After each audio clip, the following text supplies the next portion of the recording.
राधे राधे। प्रणाम सभी को। वसुदेव सुतं देवं कंसचाणूरमर्दनं देवकी परमानंदं कृष्णं वंदे जगद्गुरुं। श्री कृष्णं वंदे जगद्गुरुं। सर्व कल के वीडियो में श्लोक संख्या 30 तक की चर्चा हुई थी। अब आगे 31वें श्लोक से। सर्वभूतस्थितं यो मां भजते एकत्वमास्थितो सर्वथा वर्तमानोऽपि स योगी मयि वर्तते। मुझ में एक ही भाव से स्थित हुआ जो भक्ति योगी संपूर्ण प्राणियों में स्थित मेरा भजन करता है, वह सब कुछ बर्ताव करता हुआ भी मुझ में ही बर्ताव कर रहा है, अर्थात वह नित्य निरंतर मुझ में ही स्थित है। व्याख्या।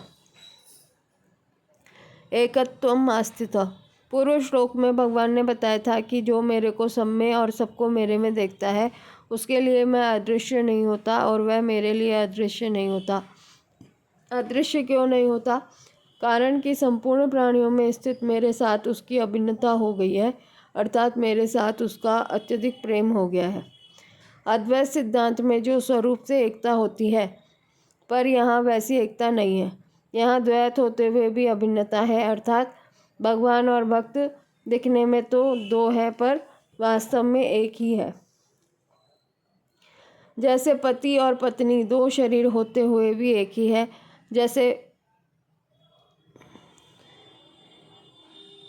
जैसे पति और पत्नी दो शरीर होते हुए भी अपने को अभिन्न मानते हैं, दो मित्र अपने को एक मानते हैं, क्योंकि अत्यंत स्नेह होने के कारण वहाँ द्वैतपना नहीं है।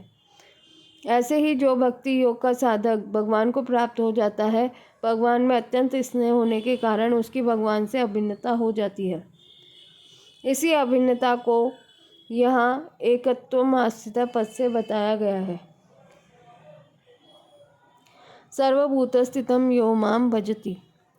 सब देश काल वस्तु व्यक्ति घटना परिस्थिति आदि में भगवान ही परिपूर्ण है, अर्थात संपूर्ण चराचर जगत भगवत स्वरूप ही है।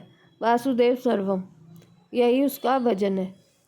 सर्वभूतस्थितम पद से ऐसा असर पड़ता है कि भगवान केवल प्राणियों में ही स्थित है, परंतु वास्तव में ऐसी बात नहीं है। भगवान केवल प्राणियों में ही स्थित नहीं है, प्रत्युत संसार के कण कण में परिपूर्ण रूप से स्थित है। जैसे सोने के आभूषण सोने से ही बनते हैं, सोने में ही स्थित रहते हैं और सोने में ही उनका पर्यवसान होता है, अर्थात सब समय एक सोना ही सोना है। परंतु लोगों की दृष्टि में आभूषणों की सत्ता अलग प्रतीत होने के कारण उनको समझाने के लिए कहा जाता है कि आभूषणों में सोना ही है।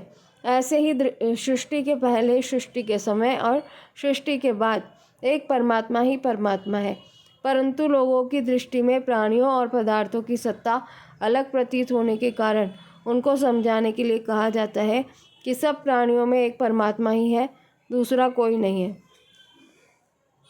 इसी वास्तविकता को यहाँ सर्वभूतस्थितं मां पदों से कहा गया है। सर्वथा वर्तमानोपि सहयोगी मयि वर्तते। वह शास्त्र और वर्ण आश्रम की मर्यादा के अनुसार खाते पीते सोते जागते उठते बैठते आदि सभी क्रियाएं करते हुए मेरे में ही बरतता है, मेरे में ही रहता है।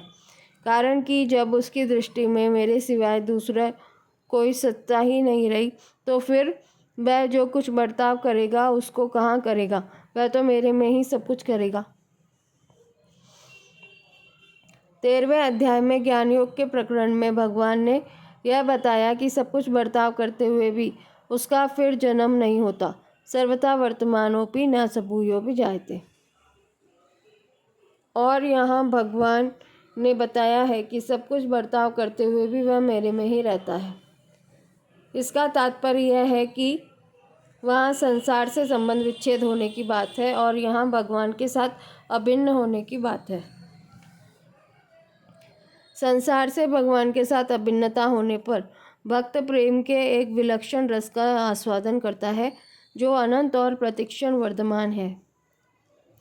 यहाँ भगवान ने कहा है कि वह योगी मेरे में बर्ताव करता है, अर्थात मेरे में ही रहता है। इस पर शंका होती है कि क्या अन्य प्राणी भगवान में नहीं रहते? इसका समाधान यह है कि वास्तव में संपूर्ण प्राणी भगवान में ही बरतते हैं। भगवान में ही रहते हैं, परंतु उनके अंतःकरण में संसार की सत्ता और महत्ता रहने से वे भगवान में अपनी स्थिति जानते नहीं, मानते नहीं। अतः भगवान में बरतते हुए भी, भगवान में रहते हुए भी उनका बर्ताव संसार में ही हो रहा है, अर्थात उन्होंने जगत में अहमता ममता करके जगत को धारण कर रखा है। यदेदं धार्यते जगत, वे जगत को भगवान का स्वरूप न समझकर अर्थात जगत समझकर बर्ताव करते हैं। वे कहते हैं कि हम तो संसारी आदमी हैं, हम तो संसार में रहने वाले हैं, परंतु भगवान का भक्त इस बात को जानता है कि यह सब संसार वासुदेव रूप है। अतः वह भक्त हरदम भगवान में ही रहता है और भगवान में ही बर्ताव करता है। परिशिष्ट भाव, भक्त संपूर्ण जगत को परमात्मा का ही स्वरूप देखता है। उसकी दृष्टि में एक परमात्मा के सिवाय और किसी की सत्ता नहीं रहती। उसके लिए दृष्टा, दृश्य और दर्शन तीनों ही परमात्मा स्वरूप हो जाते हैं। वासुदेव सर्वम, इसलिए जैसे गंगा जल से गंगा का पूजन किया जाए, ऐसे ही उस भक्त का सब बर्ताव परमात्मा में ही होता है। जैसे शरीर में तादात्म्य वाला व्यक्ति सब क्रिया करते हुए शरीर में ही रहता है, ऐसे ही भक्त सब क्रिया करते हुए भी परमात्मा में ही रहता है।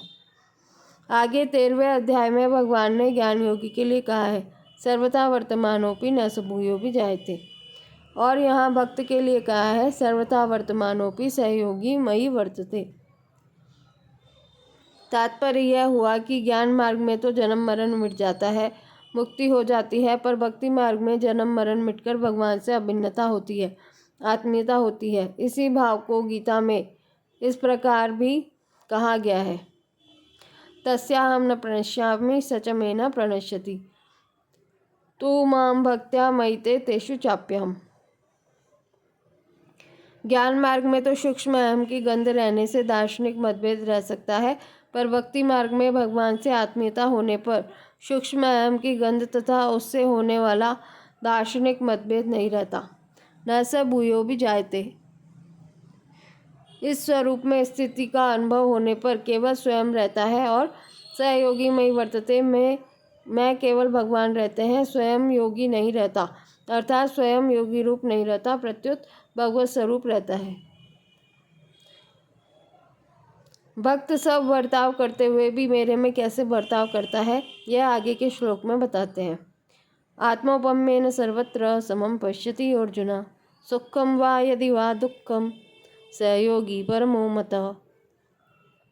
हे अर्जुन, जो भक्त अपने शरीर की उपमा से सब जगह मुझे समान देखता है और सुख अथवा दुख को भी समान देखता है, वह परम योगी माना गया है। व्याख्या, आत्मोपम्येन सर्वत्र समं पश्यति अर्जुन, साधारण मनुष्य जैसे अपने शरीर में अपनी स्थिति देखता है, तो उसके शरीर के किसी अंग में किसी तरह की पीड़ा हो, ऐसा वह नहीं चाहता, प्रत्युत सभी अंगों का समान रूप से आराम चाहता है। ऐसे ही सब प्राणियों में भगवान को समान देखने वाला भक्त सभी प्राणियों का समान रूप से आराम चाहता है। उसके सामने कोई दुखी प्राणी आ जाए तो अपने शरीर के किसी अंग का दुख दूर करने की तरह ही उसका दुख दूर करने की स्वाभाविक चेष्टा होती है। तात्पर्य है कि जैसे साधारण प्राणी की अपने शरीर के आराम के लिए चेष्टा होती है, ऐसे ही भक्त की दूसरों के शरीर के आराम के लिए स्वाभाविक चेष्टा होती है। सर्वत्र कहने का तात्पर्य है कि उसके द्वारा वर्ण, आश्रम, देश, वेश, संप्रदाय आदि का भेद न रखकर सबको समान रीति से सुख पहुंचाने की स्वाभाविक चेष्टा होती है। ऐसे ही पशु, पक्षी, वृक्ष, लता आदि स्थावर जंगम सभी प्राणियों को भी समान रीति से सुख पहुंचाने की चेष्टा होती है, और साथ ही साथ उनका दुख दूर करने का भी स्वाभाविक उद्योग होता है। अपने शरीर के अंगों का दुख दूर करने की समान चेष्टा होने पर भी अंगों में भेद दृष्टि तो रहती है और रहना आवश्यक भी है। जैसे हाथ का काम पैर से नहीं किया करते,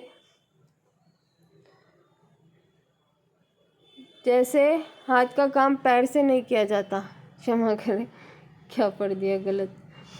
अगर हाथ को हाथ छू जाए तो हाथ धोने की जरूरत नहीं पड़ती, परंतु पैर को हाथ छू जाए तो हाथ धोना पड़ता है। अगर मलमूत्र के अंगों को हाथ से साफ किया जाए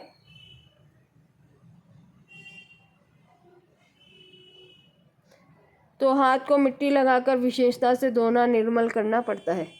ऐसे ही शास्त्र और वर्ण आश्रम की मर्यादा के अनुसार सबके सुख दुख में समान भाव रखते हुए भी स्पर्श अस्पर्श का ख्याल रखकर व्यवहार होना चाहिए। किसी के प्रति किंचन मात्र भी घृणा की संभावना ही नहीं होनी चाहिए।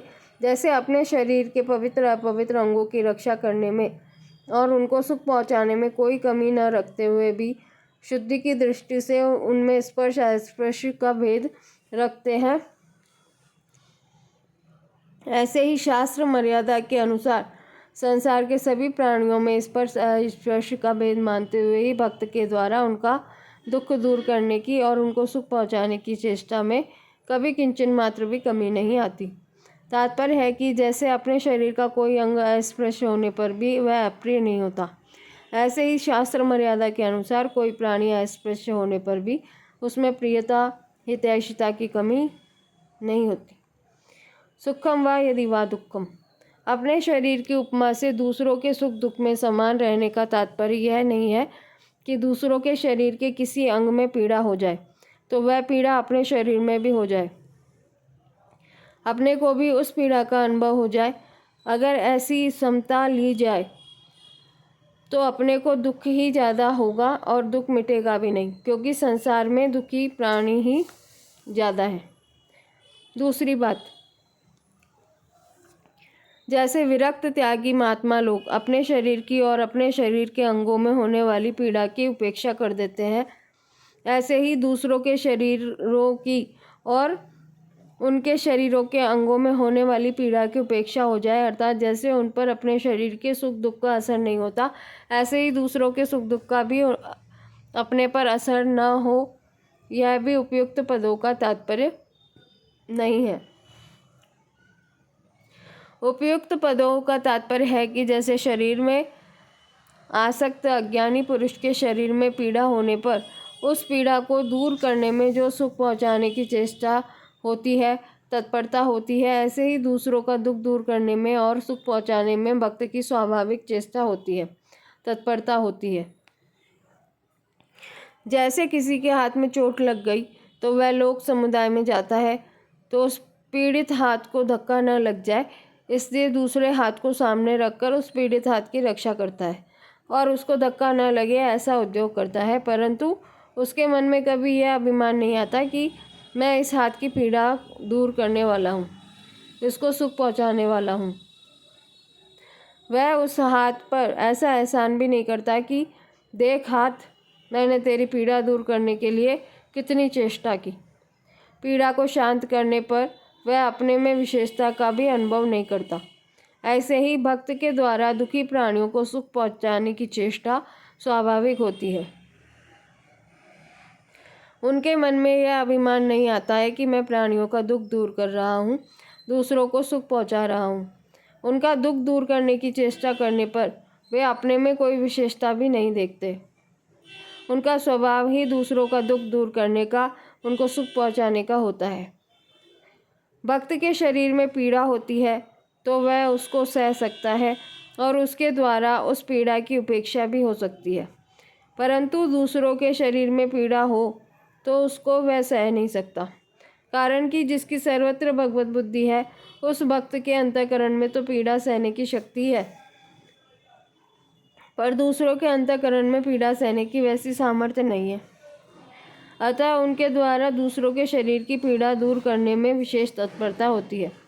जैसे इंद्र ने बिना किसी अपराध के दधीचि ऋषि का सिर काट दिया, पीछे अश्विनी कुमारों ने उनको पुनः जिला दिया, परंतु जब इंद्र का काम पड़ा तब दधीचि ने अपना शरीर छोड़कर उनको वज्र बनाने के लिए अपनी हड्डियां दे दी।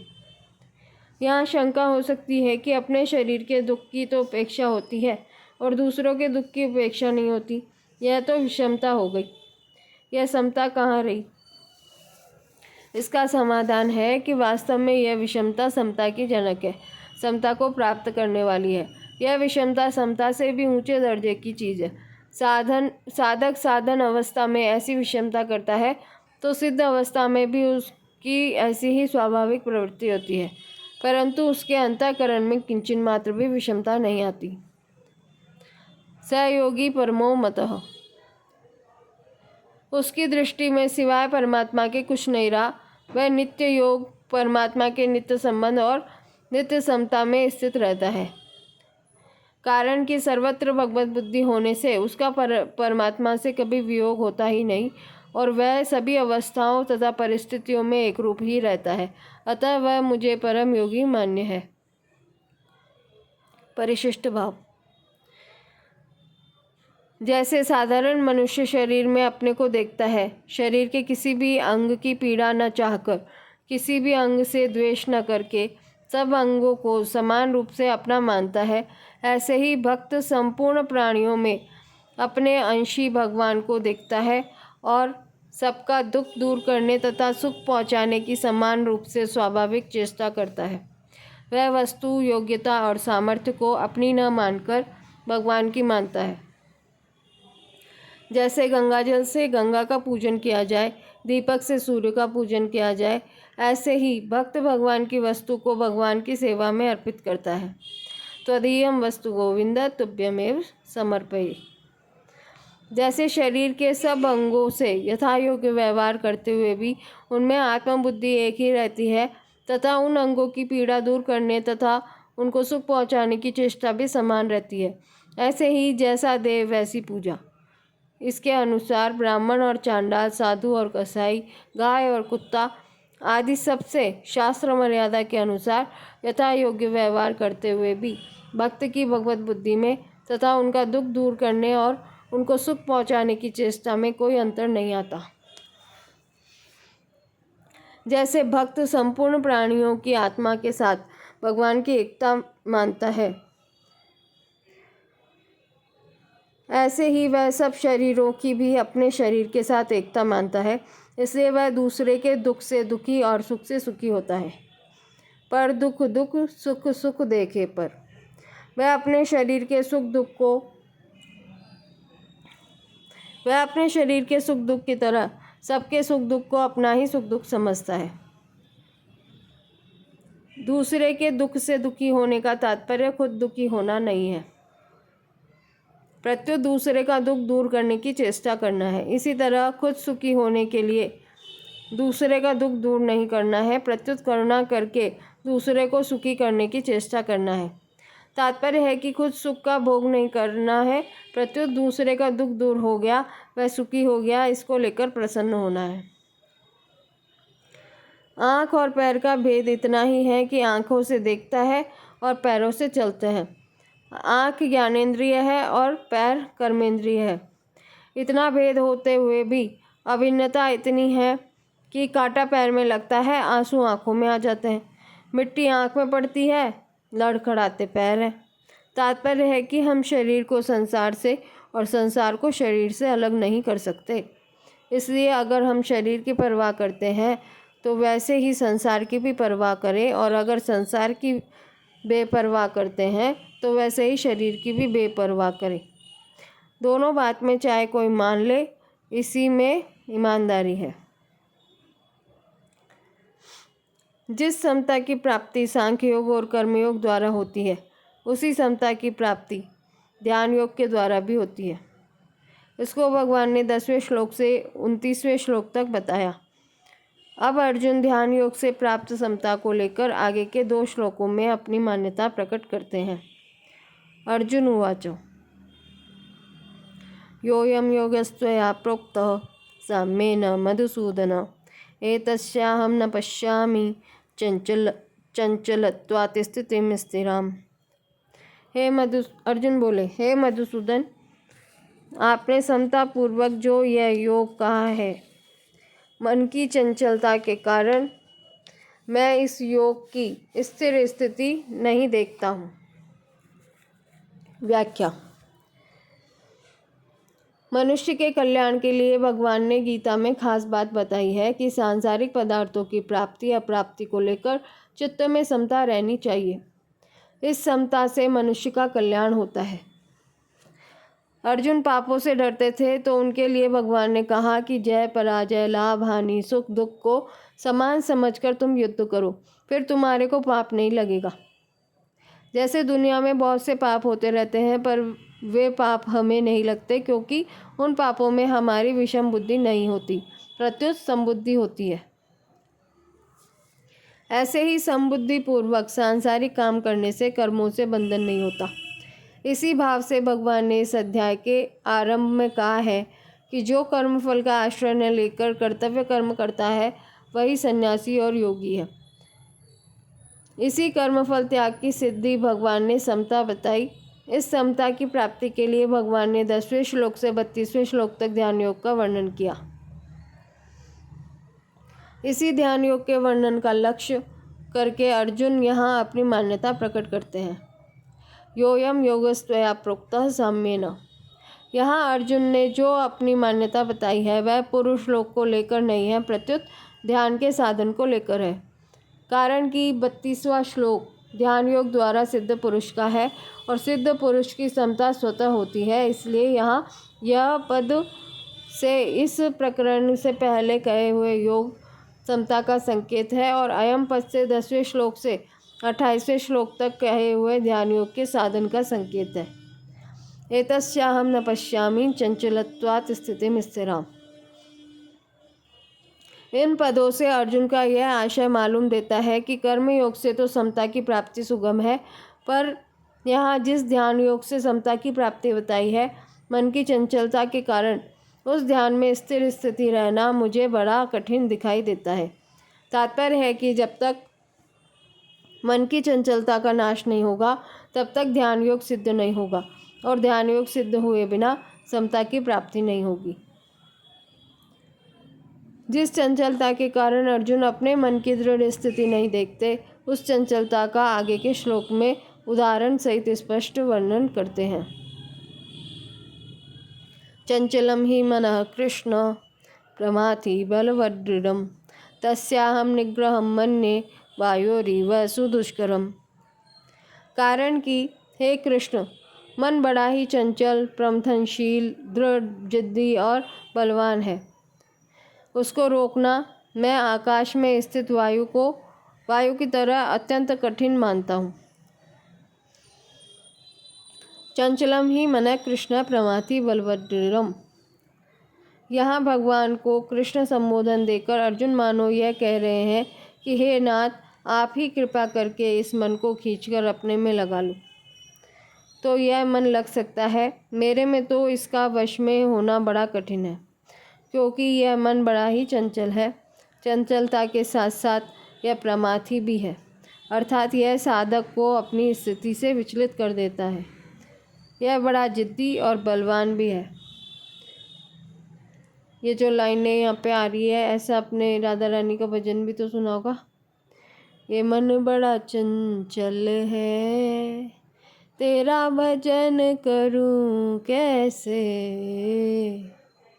जितना इसे समझाऊं उतना ही मचल जाए, राधे तेरे चरणों की गर धूल जो मिल जाए, श्यामा तेरे चरणों की। अस्तु। भगवान ने काम के रहने के 5 स्थान बताए हैं: इंद्रियां, मन, बुद्धि, विषय और स्वयं। तीसरे अध्याय का 40वां तथा 34वें और दूसरे अध्याय का 59वां श्लोक। वास्तव में काम स्वयं में अर्थात चिज्जड़ ग्रंथि में रहता है और इंद्रियां, मन, बुद्धि तथा विषयों में इसकी प्रतीति होती है। काम जब तक स्वयं में निवृत्त नहीं होता तब तक यह काम समय समय पर इंद्रियों आदि में प्रतीत होता रहता है, पर जब वह स्वयं से निवृत्त हो जाता है तब इंद्रियों आदि में भी वह नहीं रहता। इससे यह सिद्ध होता है कि जब तक स्वयं में काम रहता है तब तक मन साधक को व्यथित करता रहता है। अतः यहाँ मन को प्रमाथी कहा गया है। ऐसे ही स्वयं में काम रहने के कारण इंद्रियां साधक के मन को व्यथित करती रहती है। इसलिए दूसरे अध्याय के 60वें श्लोक में इंद्रियों को भी प्रमाथी बताया गया है। इंद्रियाणि प्रमाथीनि हरन्ति प्रसवं मनः। तात्पर्य यह हुआ कि जब कामना मन और इंद्रियों में आती है तो वह साधक को महान व्यथित कर देती है, जिससे साधक अपनी स्थिति पर नहीं रह पाता। उस काम में स्वयं में रहने के कारण मन का पदार्थों के प्रति गाढ़ खिंचाव रहता है। इससे मन किसी तरह भी उनकी ओर जाने को छोड़ता नहीं, हट कर लेता है। अतः मन को दृढ़ कहा है। मन की यह दृढ़ता बहुत बलवती होती है, अतः मन को बलवत कहा है। तात्पर्य है कि मन बड़ा बलवान है, जो कि साधक को जबरदस्ती विषयों में ले जाता है। शास्त्रों ने तो यहाँ तक कह दिया कि मन भी मनुष्यों के मोक्ष और बंधन में कारण है। मन एव मनुष्याणाम कारणम बंध मोक्षयो। परंतु मन में यह प्रमथनशीलता, दृढ़ता और बलवत्ता तभी तक रहती है जब तक साधक अपने में से काम को सर्वथा निकाल नहीं देता। जब साधक स्वयं काम रहित हो जाता है, तब पदार्थों का, विषयों का कितना ही संसर्ग होने पर भी साधक पर उनका कुछ भी असर नहीं पड़ता। फिर मन की प्रमथनशीलता आदि नष्ट हो जाती है। मन की चंचलता भी तभी तक बाधक होती है जब तक स्वयं में कुछ भी काम का अंश रहता है। काम का अंश सर्वथा निवृत्त होने पर मन की चंचलता की चिंज मात्र भी बाधक नहीं होती। शास्त्रकारों ने कहा है, देहाभिमाने गलिते विज्ञाते परमात्मनि यत्र यत्र मनो याति तत्र तत्र परामृतम। सरस्वती रहस्योपनिषद से ली गई है ये लाइन। अर्थात देहाभिमान, जड़ के साथ में मैंपन सर्वथा मिट जाने पर जब परमात्म तत्व का बोध हो जाता है, तब जहाँ जहाँ मन जाता है वहाँ वहाँ परमात्म तत्व का अनुभव होता है। अर्थात उसकी अखंड समाधि, सहज समाधि रहती है। तस्याहम निग्रहम मन्ये वायोरिव सुदुष्करम। इस चंचल, प्रमाथी, दृढ़ और बलवान मन का निग्रह करना बड़ा कठिन है। जैसे आकाश में विचरण करते हुए वायु को कोई मुट्ठी में नहीं पकड़ सकता, ऐसे ही इस मन को कोई पकड़ नहीं सकता। अतः इसका निग्रह करने को मैं महान दुष्कर मानता हूँ। परिशिष्ट भाव। भगवान ने 29वें श्लोक में स्वरूप का ध्यान करने वाले साधक का अनुभव बताया और 30वें से 32वें श्लोकों में सगुण साकार भगवान का ध्यान करने वाले साधक का अनुभव बताया। इन श्लोकों में भगवान का आशय यह था कि सब में आत्मदर्शन अथवा सब में भगवत दर्शन करना ही ध्यान योग का अंतिम फल है। ज्ञान के संस्कार वाले ध्यान योगी सब में आत्मा को और भक्ति के संस्कार वाले ध्यान योगी सब में भगवान को देखते हैं। सब में आत्मा को देखना आत्मज्ञान है और सब में भगवान को देखना परमात्म ज्ञान है। आत्मज्ञान में विवेक की और परमात्म ज्ञान में श्रद्धा विश्वास की मुख्यता है, मन की स्थिरता की मुख्यता नहीं है। परंतु अर्जुन के भीतर 10वें से 28वें श्लोक तक कई ध्यान योग का संस्कार बैठा था। अतः उन्होंने आत्मज्ञान अथवा परमात्म ज्ञान न होने में मन की चंचलता को हेतु मान लिया। उनकी दृष्टि ध्यान योगी के भीतर के ज्ञान या भक्ति के संस्कार की तरफ नहीं गई, प्रत्युत मन की चंचलता की तरफ गई। अतः उन्होंने मन की चंचलता को बाधक मान लिया। इससे आगे के श्लोकों की चर्चा कल करेंगे।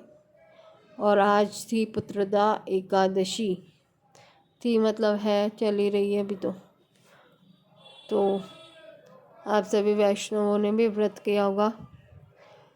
एकादशी को ज़्यादा से ज़्यादा भजन पूजन करना चाहिए और गीता जी का पाठ जरूर करना चाहिए।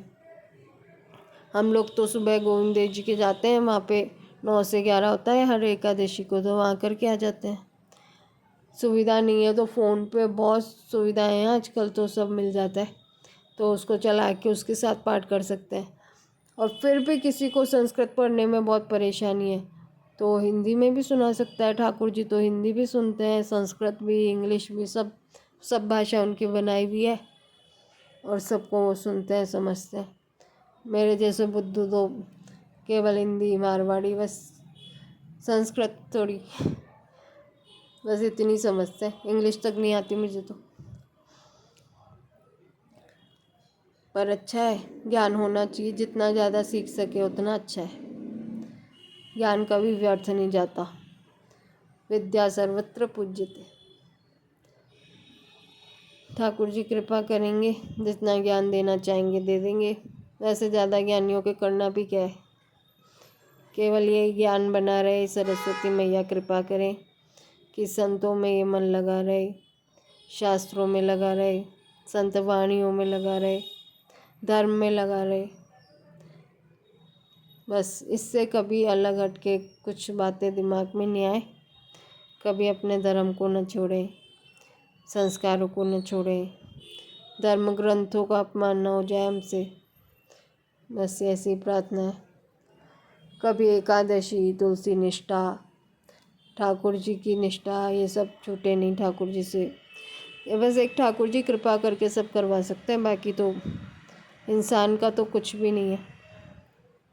वो अभी कुछ सोच रहा है, रेगुलेशन पता नहीं वो है भी है या नहीं है धरती पे उस काम को करने के लिए। इसलिए केवल ठाकुर जी की कृपा पे भरोसा रखना चाहिए, क्योंकि वो जो कुछ भी करेंगे सब अच्छा करेंगे। जब भी देंगे बहुत अच्छा देंगे।